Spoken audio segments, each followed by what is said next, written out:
ये गुजरात गांधी का गुजरात है, सरदार का गुजरात है।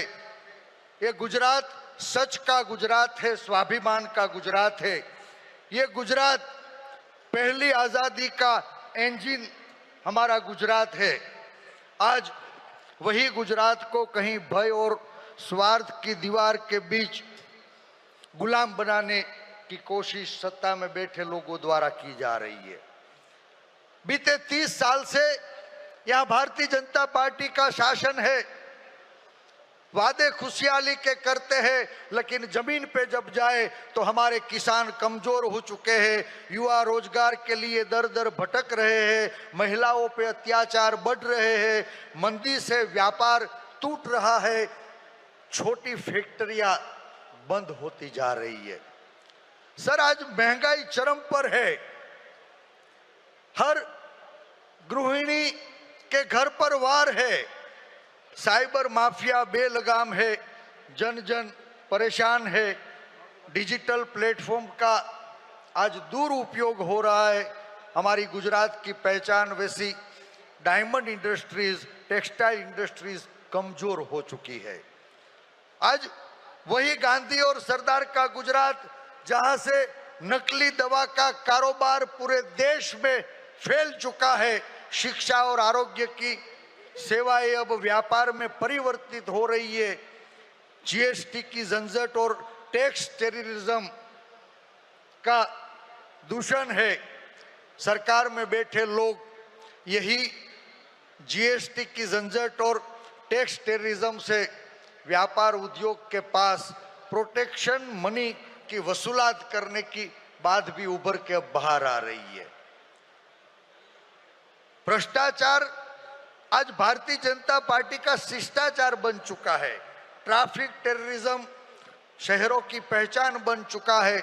हमारे गुजरात की तिजोरी 1995 में 7,200 करोड़ डेब्ट और लायबिलिटीज थी। जब भाजपा 95 में मोदी साहब 2002 में आए तो वो कर्जा 14,000 करोड़ का था और आज कुछ सालों में 5 लाख करोड़ से ज्यादा गुजरात का डेब्ट और लायबिलिटी जो है वो बढ़ चुका है। गुजरात देवादार बन चुका है। गुजरात में सामाजिक और आर्थिक असमानता बढ़ाई जा रही है। ड्रग्स माफियाओं के लिए गुजरात अब गेटवे बन चुका है। फिक्स पे करार एवं आउटसोर्सिंग की असुरक्षित नौकरियों से हमारे युवा कर्मचारियों का शोषण हो रहा है। राज्य स्तरीय सभी संवैधानिक संस्थाएं खत्म हो चुकी है। संसदीय कार्यशाला कमजोर हो चुकी है। ये गुजरात की स्थिति में बता रहा हूं सर। यहाँ न्यायिक व्यवस्था पर लगाम कसने की कोशिश हो रही है। जन जन को डराया जा रहा है, विपक्ष को कहीं कचड़ा जा रहा है। आंदोलन का अधिकार भी आम जन से छीन लिया जा रहा है। सर, दंभी राष्ट्रवाद के दबाव में पहले प्रदेश और आज पूरे देश को फिर से गुलाम बनाने की कहीं साजिश रची गई है। सच एवं स्वाभिमान के गुजरात मॉडल को आज झूठ फरेब धोखेबाजी से देश दुनिया में बदनाम किया जा रहा है। साहब, मेरी गुजरात की रोशन चांदनी जो गांधी और सरदार ने प्रदान की थी, आज वो मेरी गुजरात की रोशन चांदनी पे काला दाग लगाया जा रहा है। सरदार, मुझे गर्व है मैं सरदार का वारस हूं। सरदार किसको कहते हैं? एक पाटीदार मां की कुख से तो श्री वल्लभ पैदा हुए थे, लेकिन देश की जनता ने उनको सरदार का बिरुद दिया, क्योंकि सरदार उन्हें कहते हैं जो सबको नेतृत्व प्रदान करे, सबकी रक्षा करे, सबकी चिंता करे, सबकी सुरक्षा करे, सबको जोड़ने का काम करे। आज कुछ बन बैठे नकली सरदार ने असली सरदार के नाम पर ये अहमदाबाद स्टेडियम पे काला पोछा लगा के अपनी तख्तियां मारने का काम किया है। मुझे पूरा भरोसा है कि ये मेरा गुजरात इन्हें माफ नहीं करेगा।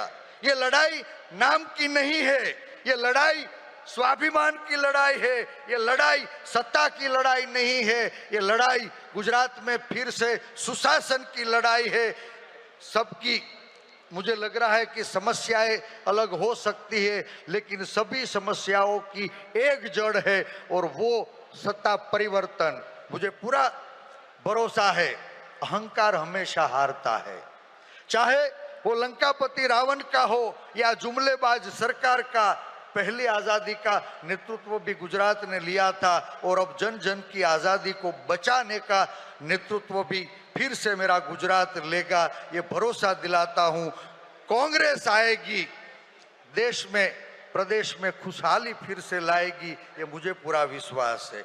मुझे पूरा विश्वास है कि 2027 में फिर से आजाद होगा मेरा प्रदेश और 2029 में पूरा देश। आप सब साथी गांधी और सरदार की भूमि में आए, फिर से आप सबका स्वागत करते हुए धन्यवाद करता हूं। जय जय गरवी गुजरात, जय हिंद।